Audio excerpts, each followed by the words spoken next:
Election 2011 coverage on Manx Radio.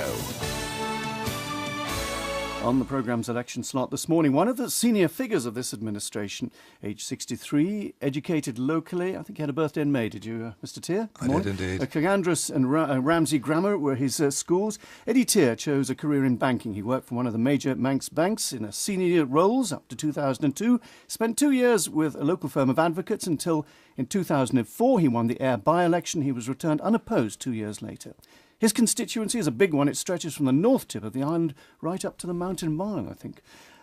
With his experience in banking, he went into the Treasury, was seen as a safe pair of hands to chair the MEA at the height of its unauthorised borrowings crisis, became Minister of Health in 2005, went into Education and Children in the 2010, not 2005.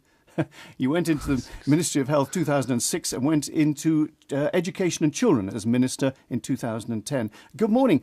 As Education Minister, how many marks out of 10 would you give this administration? I think it's difficult to judge somebody else unless you've been in their position, and I think we've done very well. We've got a very positive approach, and there's a lot of criticism. I mean, one go out and I hear people saying, oh, this is the worst government we've ever had, etc. It's always to criticise, but what we need is people who can do, not people who say they can do, and there's a big difference between the two of them. Well, let's go to something which obviously was something that came into your administration as Health Minister. That's the Reciprocal Health Agreement. A pretty pusillanimous performance by the government, wasn't it? No, not at all, because at the end of the day, what we gave to the UK government was a cheque for £2.5 million. But you had to be rescued by the cavalry led by Andrew McKinley, didn't you? No, we didn't. It was part of a joint effort, but what we fail to recognise is that the settlement at the end of the day is costing the Isle of Man taxpayer a considerable amount of money. So you would have gone for getting rid of the Reciprocal Health Agreement. You thought that was a money-saving measure and should have been followed? No, not a money-saving measure, but the way forward was agreed by Tynwald in October 2009, and we were working to that plan of action. But it seemed the overall view of the people was, we want this agreement. Well, the overall view of the people was that they wanted certainty, and the certainty could have been given by the proposals which we brought before Tynwald. Well, let's just go back to your own constituency. In 2006, you said, I will seek to secure restoration of the 24-hour minor injury service at Ramsey Cottage Hospital. A bit of work to do there still, isn't there? No, not necessarily, because we had a meeting on site with the Northern MHKs, with the Friends of the League of Friends of Ramsey Cottage Hospital, and indeed the local GPs. And we decided that for operational reasons, we couldn't keep it open beyond 8 o'clock at night. The use after 8 o'clock at night was complete minimal.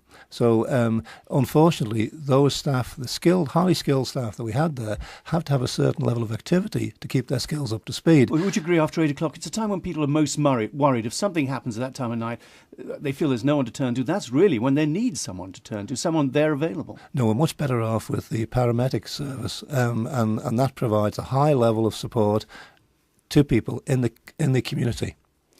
You were accused of having secret meetings over the possible road through Kirkmichael School. Did you have secret meetings? Categorically, no. You didn't have secret. So everything was open and above board and available for inspection. Everything was. I did speak to the various people involved, and I think that we have missed a golden opportunity to add certainly value to the school and to get a share of the development value of the land behind. So you still say your way was the right way?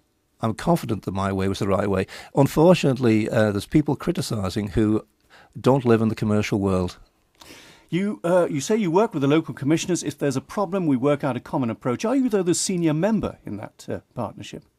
No, I'm not. Do you beat the table and say, I'm the MHK, this is what will happen? No, it's a consensual approach. There's no point in going out of the trench and looking over your shoulder and finding there's nobody following you. Housing in Bride. You referred to that in your election manifesto in 2006 as a development needed there. Is general development needed in Bride? Is there a demand for it there? We brought forward a permitted development order, which needs to go to Tynwald. That went out to public consultation. Unfortunately, there was one objection to it, and as a consequence, it's now going to a public inquiry, which is likely to be held in the next 3 or 4 months. Chief Minister, the role could be coming up. You are having a finger pointed at you, a safe pair of hands in a crisis. Would you take on the role if it was offered to you? I wouldn't go looking for it. I don't have pointed elbows Would to you push me accept away. it? Would you accept it if they came to you and said, please, Mr. Teare, we want you to be Chief Minister? It would very much have to be a consensual approach on the way forward. Do you think you're the man for the job if the job landed in your lap? No, there are strong candidates around, and as I say, I haven't got pointed elbows. Mr. Teare, thank you very much for joining us this morning. Eddie Teare, constituency for Ayre, one of our election candidates. It's 8 o'clock on Monday.